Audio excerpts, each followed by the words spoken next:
What's up, gang? This is your friendly neighborhood podcast host, Il Brown. What's good? It's Trucks. Yo, and this is your girl Candy. And you are with the incomparable Beat the Block podcast, powered by the good folks at BeatStars that cash our checks. Today's guest, I mean, man, he really needs no introduction, but I'm going to give him one anyway, just because I'm always extra in the intros. That's kind of my signature, you know what I'm saying? Ladies and gentlemen, our next guest hasn't just worked with legends like Snoop Dogg, J-Lo, Lil Wayne, Christina Aguilera. He was raised by one. His father, Bernard Edwards, one of my favorite bass players, by the way, one of the founding members of the disco band Chic. Man, in addition to all that, he is working closely with Dr.Dre and is signed under Aftermath Records, man. Everybody give a warm welcome to the homie Focus. What's good, big bro? How are you, brother? How you doing? Can't complain, man. In the crib, the AC is blowing. It's hot as balls outside. And there it is. There it is. That was the description of life right there. Absolutely. No doubt, man. So, without further ado, man, we all got things we got to accomplish this evening, I'm sure. One of mine is trying to find some brisket of some sort. So let's get right, you know what I'm saying? Let's jump right in, man, if you don't mind. Fuck it, man. Let's get to it. You know what I'm saying? To start off, man, there's a whole lot happening in the world, especially in the climate of all the civil unrest, man, especially surrounding George Floyd, Breonna Taylor, Ahmaud Arbery, everything that's been going on. Not to mention the situation in Atlanta right now that's going on, you know what I mean? How's things in your neck of the woods, man? And how you feeling mentally about all of that? You know what I'm saying? I've been dealing with racial profiling, systemic racism, and all that stuff since I was young. You know what I'm saying? So, at the end of the day, it's unfortunate, but it hasn't changed. You know what I'm saying? And I'm trying to be more reliant and hopeful on God and His promises because we're just seeing the same thing happen over and over again, and it's not yielding new results. So it's disheartening to say the least, Absolutely, man. It's definitely an eye opener to be experiencing civil rights era, Yeah. you know what I mean, issues in 2020, man, where, I mean, as a society, we should have already evolved past a lot of those issues. So, you know what? We going to get to it. It may, hopefully sooner than later, but, you know what I mean? I think, we're seeing the changing of the guard, man, and, I'm not mad at anything that's going on. Yeah, I hear you. So No doubt, man. So, let's take it back to your childhood, man. Your dad, of course, like we said in the intro, being one of the founder members of Chic, and your mama, ran a nightclub, man. How do your parents shape you as a producer and a music lover, man, growing up? mom used to work in a nightclub that my dad played at. So yeah, Word. they if it wasn't for them, I think the love of music is where everything that I got right now, I got from them. You know what I'm saying? So it's super dope to be able to look at the fact that my dad was doing what he was doing, but my mom also aided in it as well. Like, she gave me my history in music. So, everybody that grew up black knows, Saturday morning cartoons, but then we also know Saturdays we were cleaning. You know what I'm saying? Yes, Saturdays sir. and Sundays. So Yes. that's a Cleaning with the music playing, Yep. no yeah, doubt. exactly. So she was the soundtrack to that, and Phyllis Hyman and Angie Bofield and Anita Baker and Stevie Mm. Wonder and Donny Hathaway, and the list goes on and on. My mom's palette was eclectic to say the least. Michael Frank. So the Mm. people that Christopher Cross, James Taylor, like this is what I'm hearing in my home. You know what I'm saying? So it's like Absolutely. you can't turn around and get locked into just one type of music when you have that array of music playing around you. Oh, no question, man. That's definitely how it was growing up for me, man. You know what I mean? Mopping, sweeping, washing dishes, taking out the trash, and singing the lyrics to some of my mom's favorite songs, man. Stuff, you Go. know, Billy Ocean, Michael McDonald, Yeah. Yes. Yes. and Yes. then on some knee jerk reaction shit, she throw on Kraftwerk, and I'd be like, what the. This is dope. You know what I'm saying? Like, you know what I mean? Like out of nowhere, you just Right. start hearing Trans Europe Express, and I'm like, yo, I don't know what just happened here, but I That's like it. You know dope. what I'm That's saying? hip hop. Yeah. That's hip hop. Yeah, word, man. So no doubt, man. So you started making beats, man. Mhm. Man, I had to kind of do a double take, right? Because you know I'm an analog gearhead and all of that at heart. But you started on the EPS 16 plus, which is crazy. You know what I'm saying? Wow. You Okay. know, how were you developing as a producer in the early days, and you know how did you kind of hone in on your sound? It was a necessity because all my boys rapped. So I think that when you look at a lot of the people that came up with me, um, and in my era, it was a necessity. Like, okay, you rap, but we're just rapping over drum loops. We need production, and I was like, okay, cool. I was always in the R&B, but it was like, okay, I need to make rap records now. So it was because of my boys, like all wanting to do rap records and all that stuff. I'm like, okay, I can do it, and that's how I really got into hip hop. And one of my boys in particular, isn't it? He goes by Black. I went over at his house and he used to DJ, and he had the 12-inch "Bring the Noise" by Public Enemy, and that one 12-inch changed my Mm. life. It changed my life. I was like, yo, I want to make records like that. I wanted to impact like that, and that record changed everything about me. And I was like, okay, cool.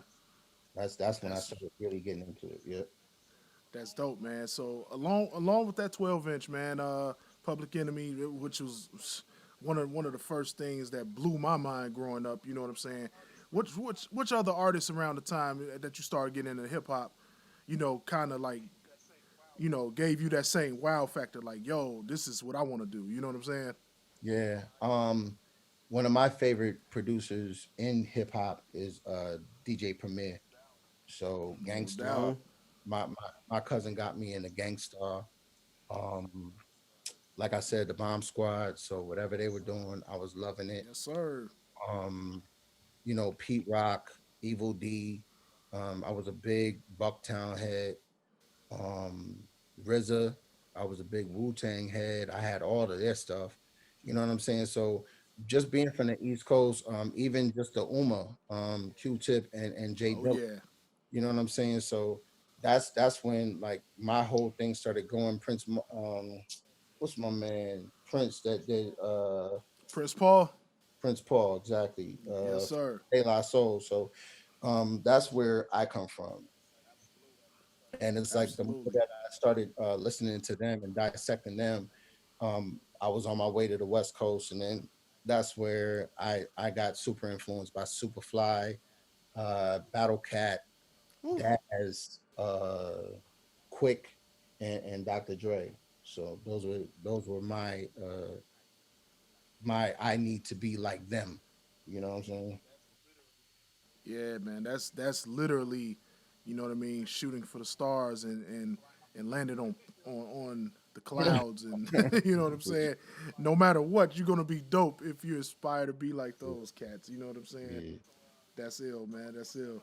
So, what's some of the early records you cut in the '90s, man, before the aftermath days, man. Let's touch on some of those records. The first record that I ever did was a remix for an artist by the name of Sharice Arrington. She was on MCA, Oh yeah. and that was the first time that I ever saw my name on wax, and I lost my mind after that. I was like, I want to be doing everything. I became an artist myself, and I was signed to Street Life Scotty Brothers, and then I just started doing remixes for them, and then after that it was just like in the 90s it was literally just remix work. I was working under a company called Grand Jury, Mm, and it was my conceptions company, and wow. I was a producer there, and That's ill. I did a yeah, I did a remix for G Wiz, and I did a few remixes for them, and then I did a few remixes for Shanice Wilson, and yeah, and then I did a song with Black. So that's really where things just started kind of rolling for me in LA.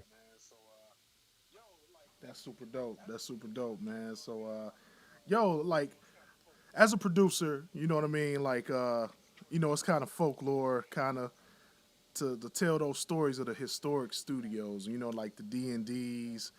You know what I'm saying? Hit Hmm. Factory. Daddy's House. If you in Atlanta, Patchwork. You know what I mean? All the legendary spots. Right. You know what I'm saying? What's one of your favorite places to work out of? Although I'm going to kind of interject and be like, it's a crazy alley oop to be able to go to the pharmacy all the time. But you know what I'm saying? One of What's some of your favorite places? You know what I'm saying? Work out of. one of my favorite places to work out of is home. Being honest, There it is. I love being at my house. I love this space. I love being around my children. I love the opportunity to go out and get that love when I need it. That's the only thing I'm about immediate gratuity about. You know what I'm saying? So that's one of my favorite places. And then the next is working at Dre's house, because it's just such an easy and relaxed place to work. Mm, Um, yeah, so Hmm. it's really dope. He calls it the ICU. So the the ICU. ICU. That's Yeah, That's what's up. ill. I love that name. yeah, Yeah, that's yeah. dope. That's dope.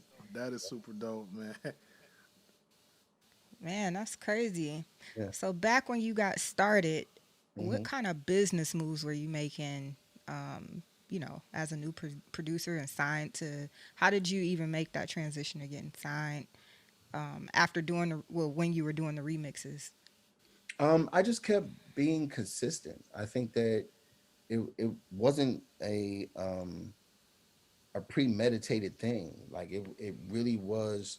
I just kept making music, and I just kept putting myself in positions to where I can be heard. And I was working with Omar Gooding, and he was doing a show called Smart Guy at the time, and he brought me to the set, and I met Jason Weaver, and me and Jay Weave wanted me to come down to Atlanta and work with him in his production company called BoobTube.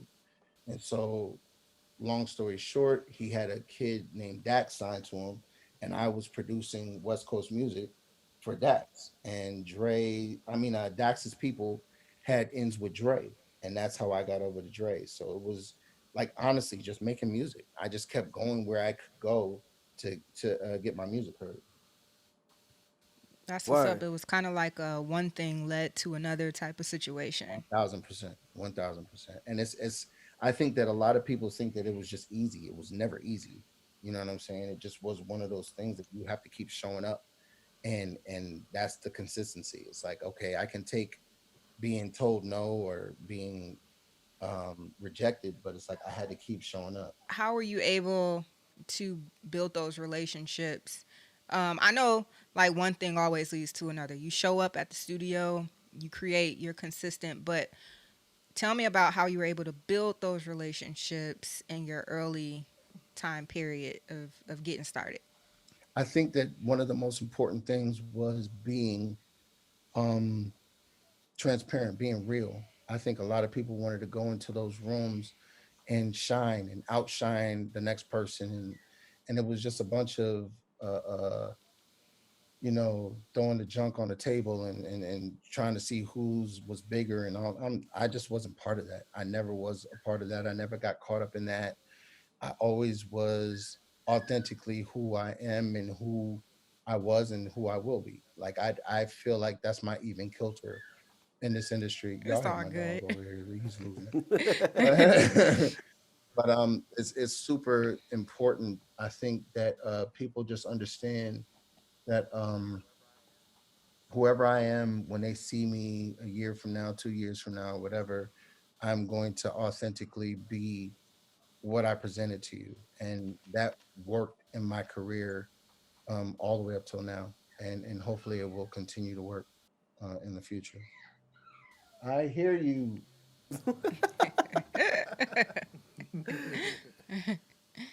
That's dope. I mean, to that. Focus has always been focus. Yeah, I appreciate that. Indeed. Yeah. Appreciate it. Indeed. So you already told the story about how you linked up with Dre. It was through a man named Dex. So when did you first meet Dre? Oh man, I met Dre through Eric B, and we were doing a record for this kid named RC, who was signed to Aftermath. It was right after the Aftermath Entertainment thing dropped. Yeah. So, he was one of the first artists that Dre wanted to put on the roster and put his stuff out. And we did a couple of records with RC, and that was my first time meeting him. But I was Eric B's, like Eric B was the conduit, and I was Eric B's producer at the time. And so I just did a couple of records with him, and that was cool.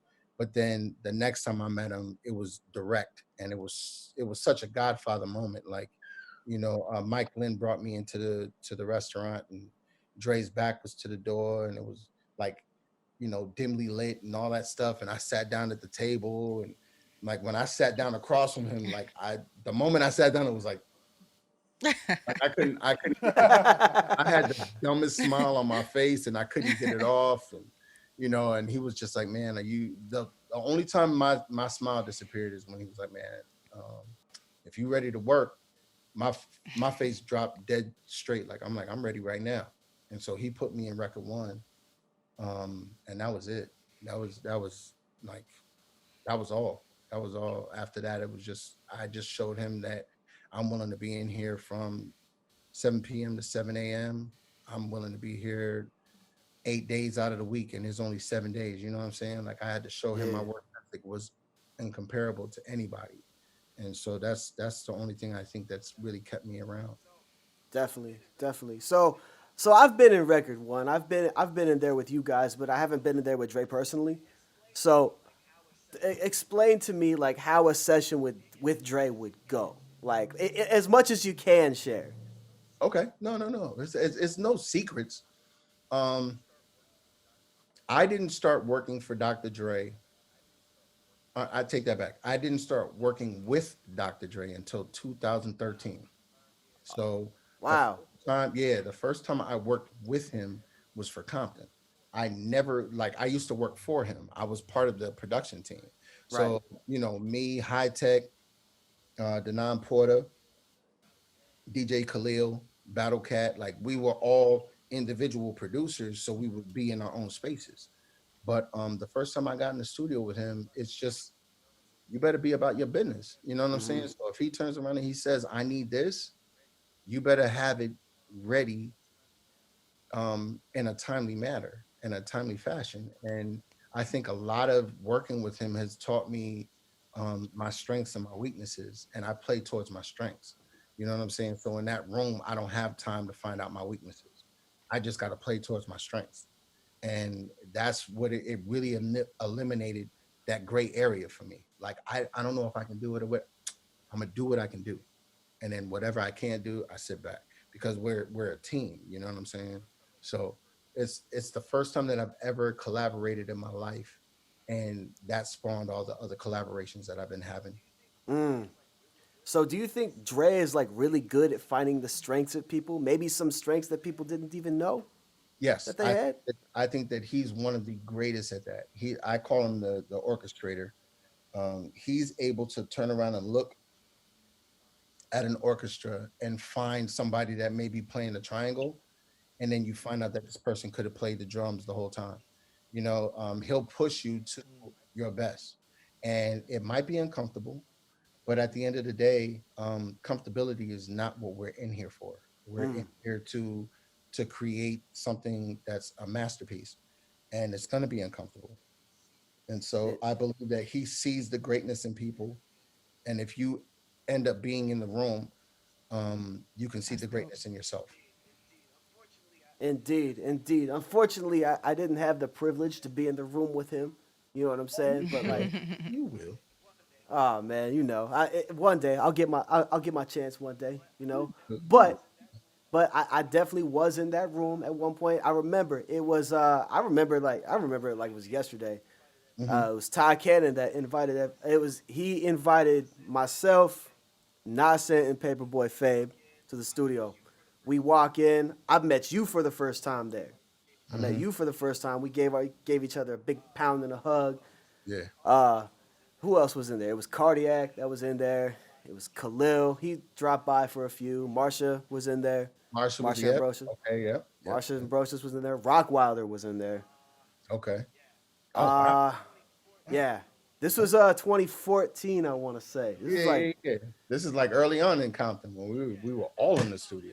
Yeah. yeah, at that time, man, I was just sending folders and folders and folders of stuff to Ty. Hmm. Folders of stuff. And I just remember just being in that room. It's just like, yeah, I'm here. Right. I got to show and prove though. Right. And I remember you said like I wanted to hear something murderous, and then you looked at me. You looked at me. I played like 20 songs, man. I played like 20 songs. Right. And then Cardiac was playing something, and then you were playing something that was just like, it was years ahead of mine. You know what I'm saying? Yeah. It's don't say that because I don't like when anybody likens themselves to anybody. Trox, you are a beast. Hey, My hat's off to you, and I always salute you. You are a beast. thank you, I man. think that at the end of the day, when you go through the training camps that we went through, you know how to show up in on training day. You feel what I'm saying? Like you Hmm. just know how to show up, and it's that was your first time. You know what I'm saying? There's nothing wrong with that. Indeed. There's nothing wrong with that. It's like at the end of the day, I commend you for not shrinking back because a lot of people get in that moment and be like, yeah, I don't have nothing right now, but I'm that's the opportunity. Like you did Yeah. not shrink back. It's like, nah, I got crack. You know what I'm saying? So I learned early on I shouldn't do that, man. Like never. every opportunity that I had to press play, I'm a press play. Yes, sir. Yep, yep. Yep. You know what I'm saying? Right. So there's one song in particular that you did. I don't know if anybody that's interviewed you has talked to you about this song too much. Okay. Okay. Um, I'm from the Northwest, and the Northwest has a really close connection with the Bay Area. Okay. Get Stupid by Mac Dre, man. Yes, salute. This Yep. would turn the party out every time this dropped. Thank you so much. That's dope. Oh man, how did that come about? I don't know. I made a I made a beat. It was on my beat CD. And at the time I was working, we were working on Detox. So I was just making beats. I was making about 4 to 5 beats a day. And I would just put them all, I would compile my Monday through Saturday onto a CD and see him on Saturday. And it was on one of my beat CDs. I don't know how to this day Mac Dre got the beat. And whoever gave him the beat told him that Dr. Dre did it. And Dre was like, Wow. and it's so crazy because Dre was like, man, ain't that your beat? I'm like, yeah, that's mine. And he was like, man, I didn't do that beat. He's lying. Like he turned around and like Dre. So anytime there's ever been any talk of it, Dre always backs me like, nah, I didn't do that beat. Man, Dre stand up for that, man. Yeah, he's been always 100 with that. He's never taken any of my credit. He's never put me under him, and it's just like I'm gonna do this, and it's gonna be me, and like he's never done that, and I appreciate him for it. Yeah, because a lot of producers be doing that. You know what I'm saying? Yeah, 100%. They just take credit for whoever their minions are. They take credit for it. And honestly, like when Dre works with other producers, like he adds what he adds. Like I'm not sure, like because I'm never in there with him, but like He's an to my orchestrator. He's an yeah, he's an orchestrator. 100%. He's an orchestrator. So at that, you were always good at networking with people, right? Like Appreciate it. Yes. how how should producers today network, especially in the era of COVID? Yeah, I think that right now they need to realize that everybody's eyes are in the same place. Um, Mm, be it Instagram, Twitter, your social media, Facebook, whatever. They're all in the same place. Perfect example. Them joints just did Mhm. Graham Hack of this kid, Yeah. Keydron. I think that's how you say his name. yeah, yeah. He did the Graham Hack, and so many people started hitting him. This Mm-hmm. kid got a deal with Warner, and they just released the record. So it's like you can't turn around and go, well, I don't know how to. You just got to find something that's unnecessary. Like it can't be unnecessary.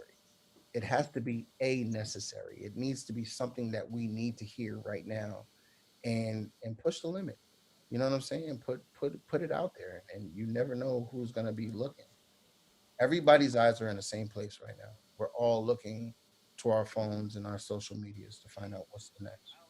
Indeed, man. Like I don't know how many times like I've posted a beat on Instagram, right?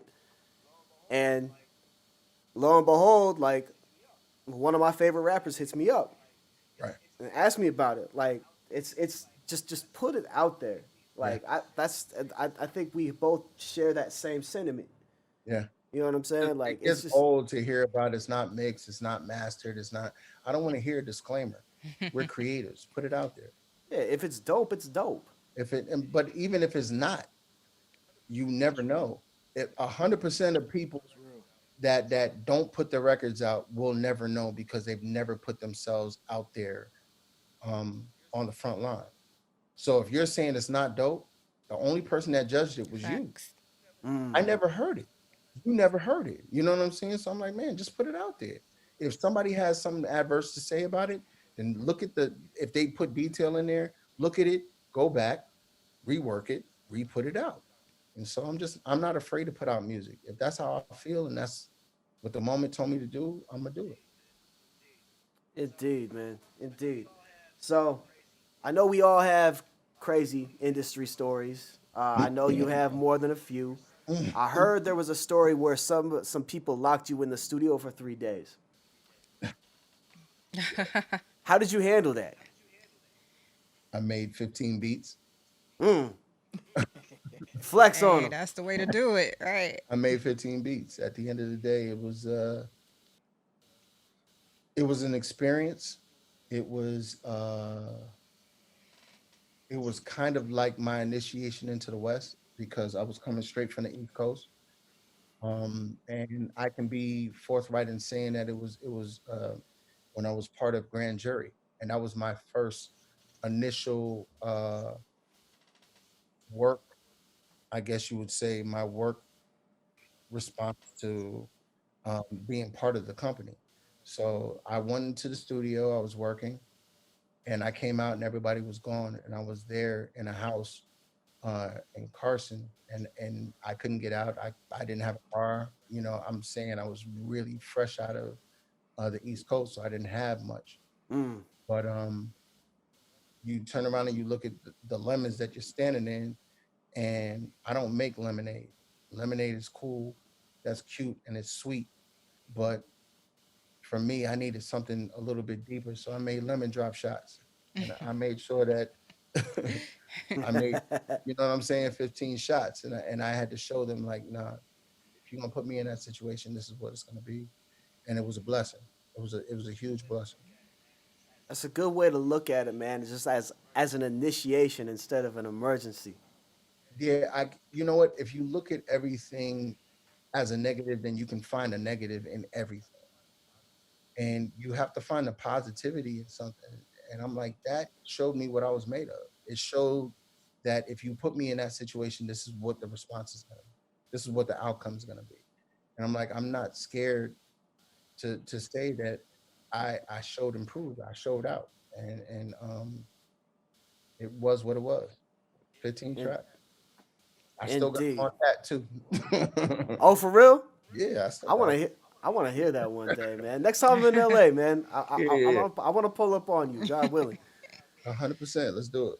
Man, let's do it. There is one more thing I wanted to ask you about. Um,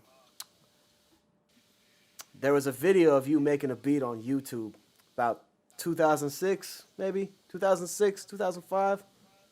Which one? When I say You were how on the we're MPC. going crazy, crazy, crazy. That one. Yeah, yeah, yeah.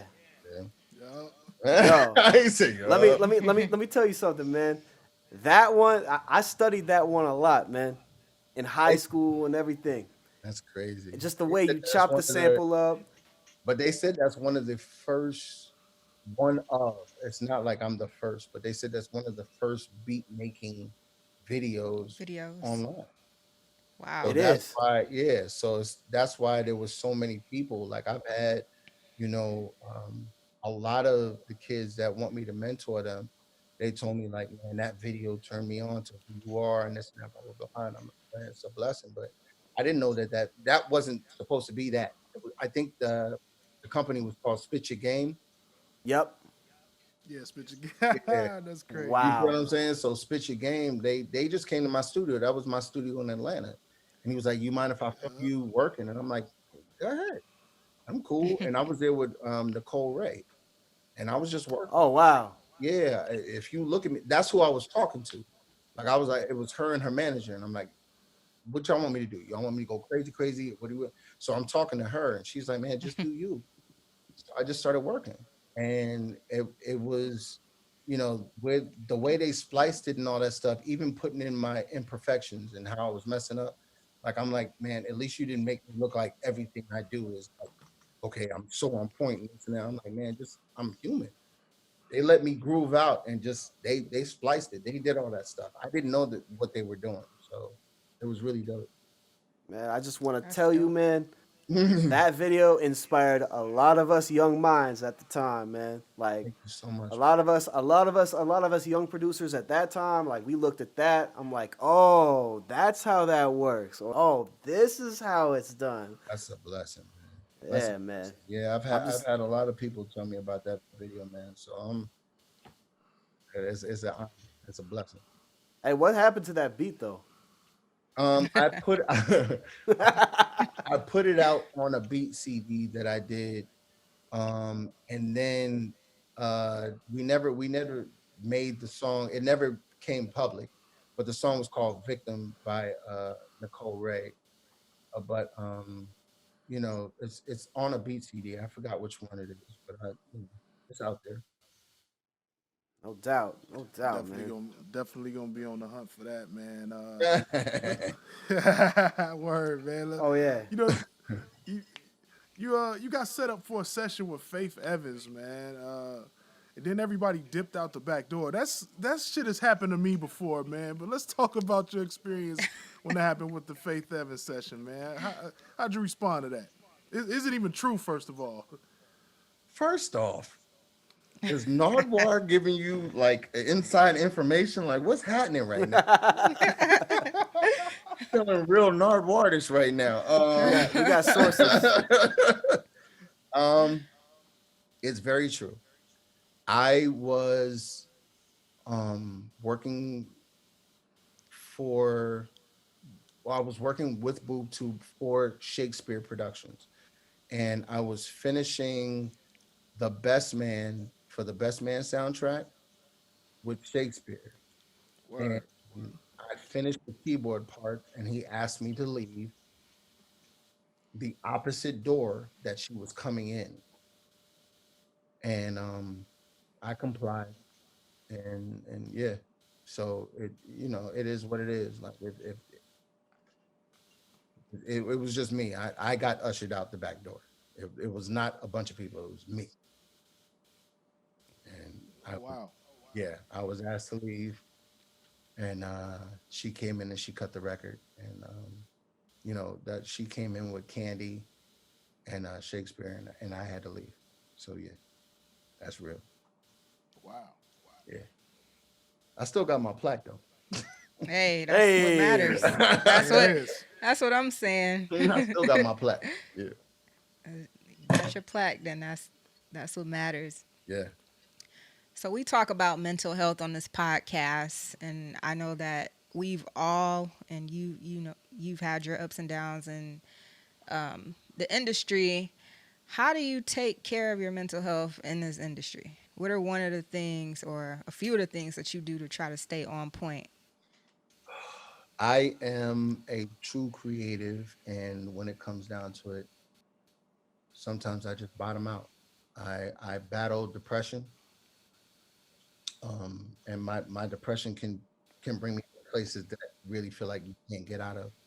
So the best thing that I know to do is to remain consistent with my creativity. Um, I'm blessed that I have a beautiful family, so I'm able to immerse myself in the love that I need with my kids. Um, and my wife manages me, so she knows when to push and when not to push on that angle. But when it comes down to it, man, there's really no right or wrong way. No, I take that back. There's no right way to deal with your mental health, because the truth of the matter is that hole. It's we're all very close to that hole, and if you slip into that hole, however you can stay out of that hole, I can't judge you, but I can tell you that's not the way I Right. would do it. You know what I'm saying? So I know a lot of people will turn around and start going to um, drugs. They start going to liquor and whatever. They're not realizing that those things are ways that you can get deeper into the hole, because all it is putting a band-aid on a bullet. Um, so right now, I'm just really trying to be more positive for other people. I think that just being there and being transparent, like I said earlier, and being tangible with the even with what I'm doing online, the King's Quarters, I just giving a safe room to people to express themselves, and they allow me to express myself.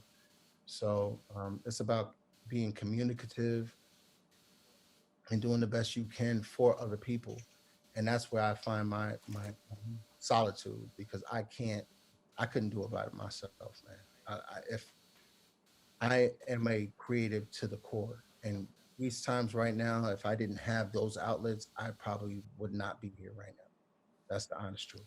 Right.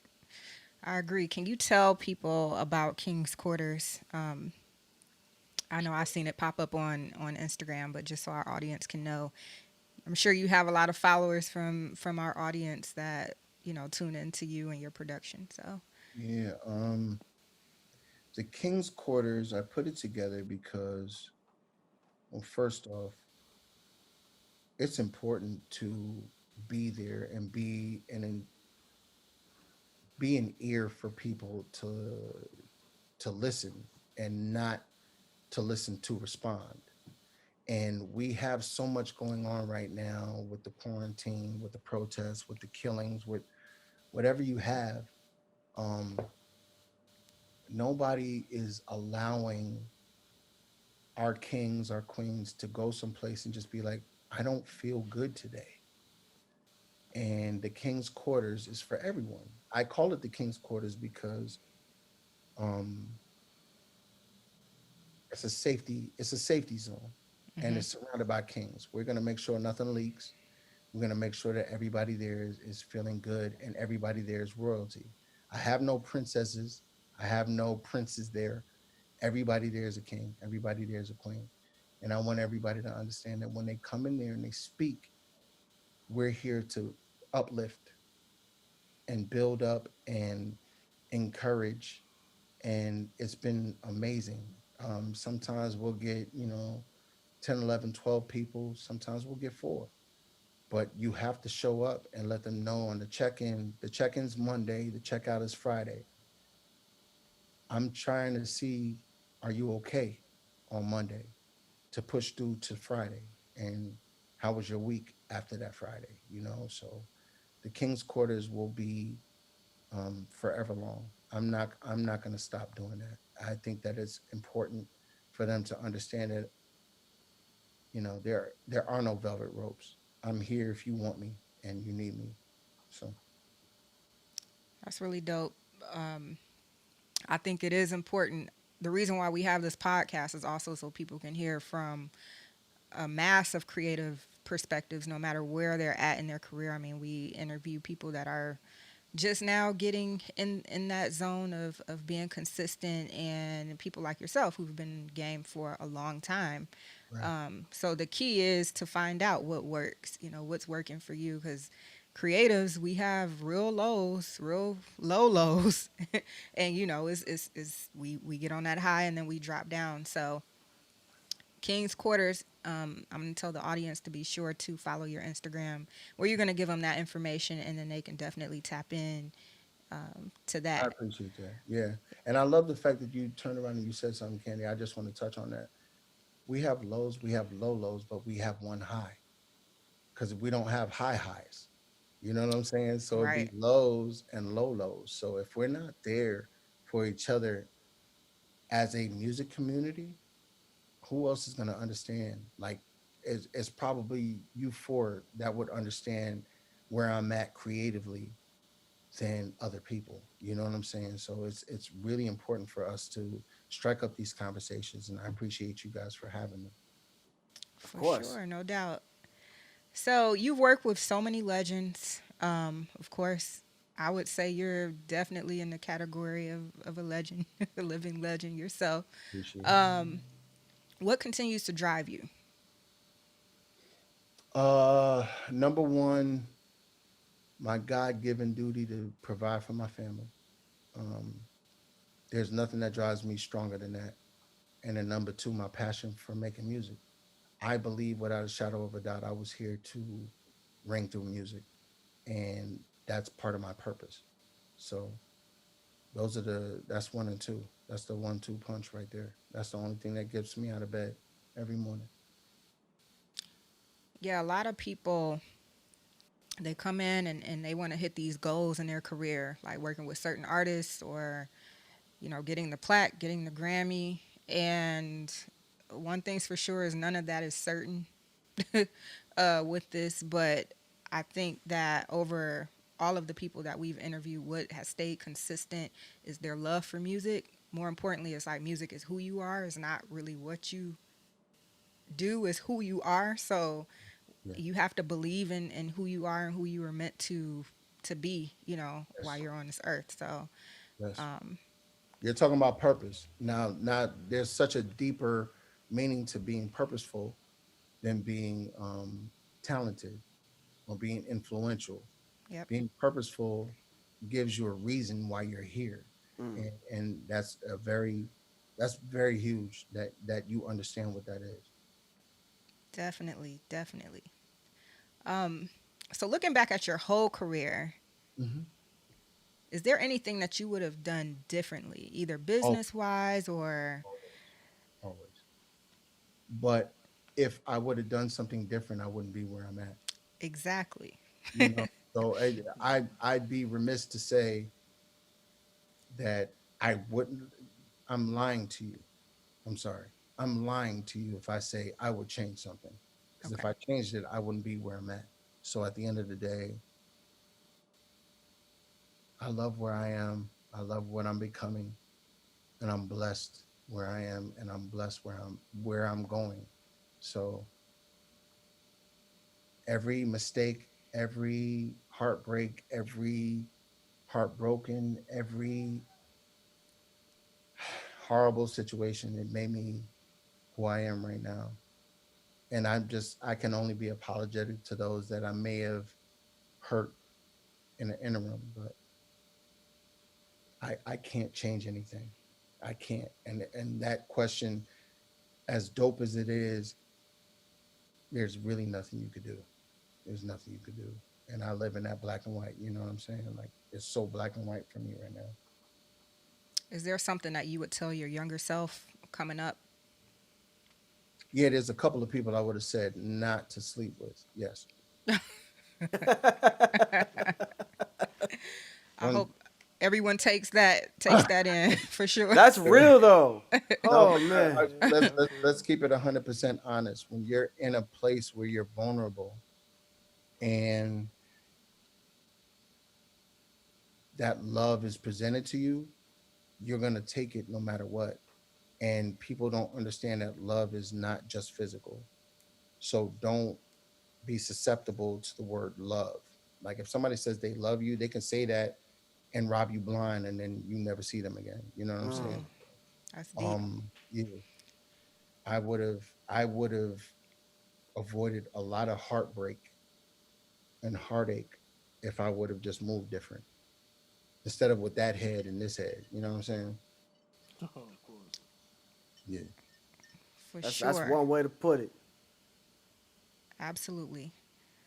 Indeed. Um, Any more hard lessons, business wise, or anything you want to share with the audience of what they can do or kind of The most take advantage important of? thing, the most important thing for everybody is to stay creative.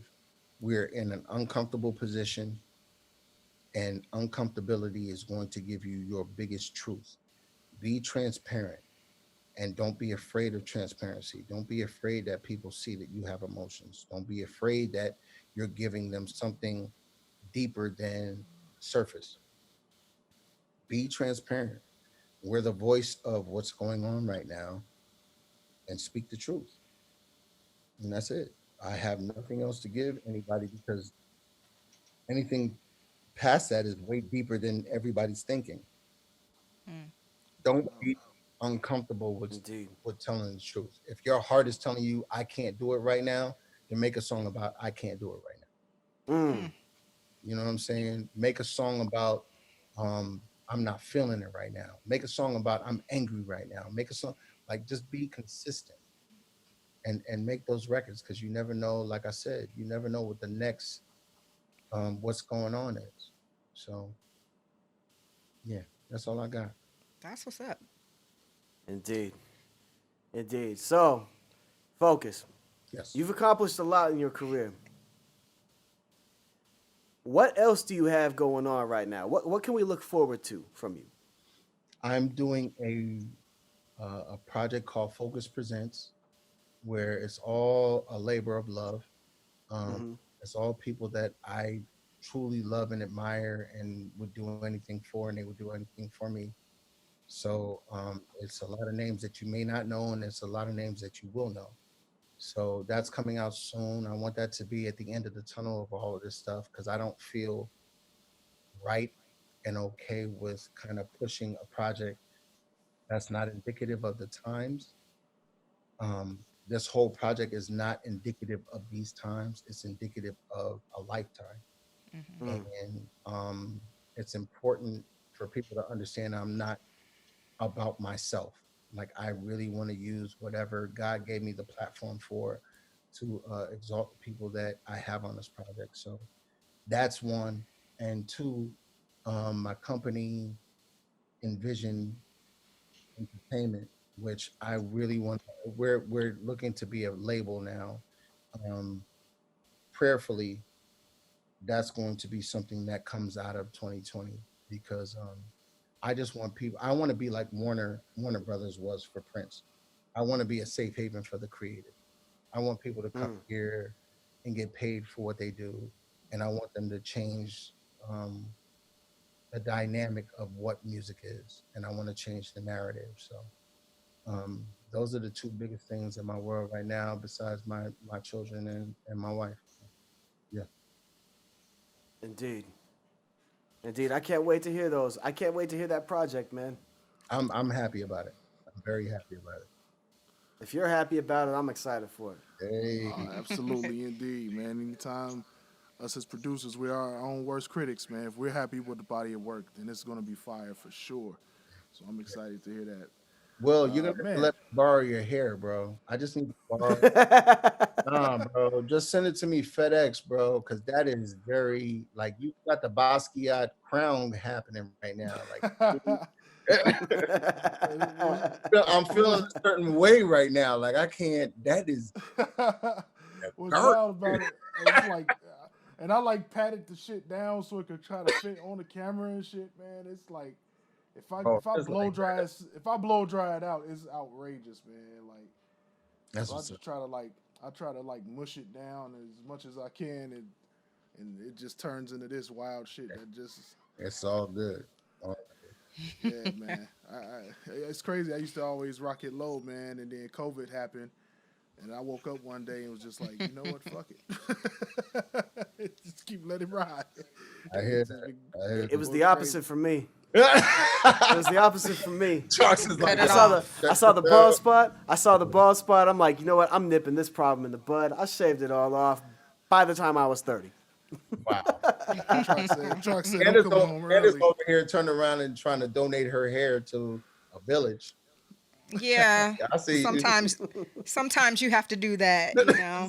Sometimes that's what it is. Yeah. You Sometimes. said yeah. So Right. Not Yeah. that's what's ashamed. up. I'm not ashamed. That's what's up. No doubt, man. So yeah, we're gonna go ahead and start wrapping up, man. But before we do that, tell everybody where you can be found online and on BeatStars if you like. You know what I mean? If Yeah, you're on there. yeah, yeah. First off, I want to give a big shout out to Abe. I love Abe, and when he first started doing this, I was trying to be a big part of it, and it was love me and him and Ilmai. But I Yeah. think No that doubt.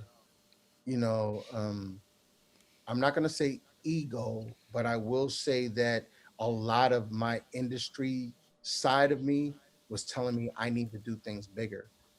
There's nothing bigger than BeatStars right now, and I think that Abe has really cornered the market and gave a voice to a lot of these kids. So I so appreciate him. I appreciate all of y'all. Salute.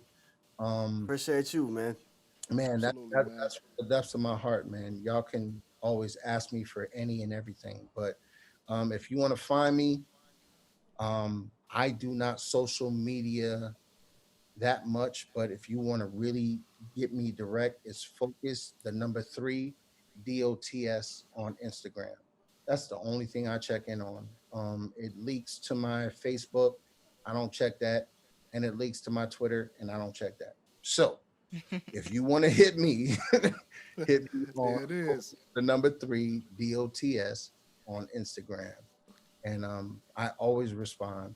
And I just ask that you give me time because I want you to have my full attention. But yeah, salute to y'all, man. Absolutely. I mean, there's never been a time where any of us haven't reached out to Focus and he haven't shown us love back, man. So that's Indeed. that's that's not any cap right there. That is actual factuals, That is and that's coming facts. from us directly, man. So we're Appreciate gonna that. go ahead and wrap up this episode. Focus, man. We appreciate you, man. So much knowledge and insight, man. And I hope everybody that tunes into this episode, really absorbs those gems you dropped and everything, man. So much love to you for coming on and blessing us with that, man. We're gonna go ahead and get up out of here. I'm your friendly neighborhood podcast host and child disciplinarian, Ill Brown. And this is your main man, Trox. And this is your girl Candy. And we will catch you on the next episode. Two Pe- fingers pointed to the sky. Peace. Peace.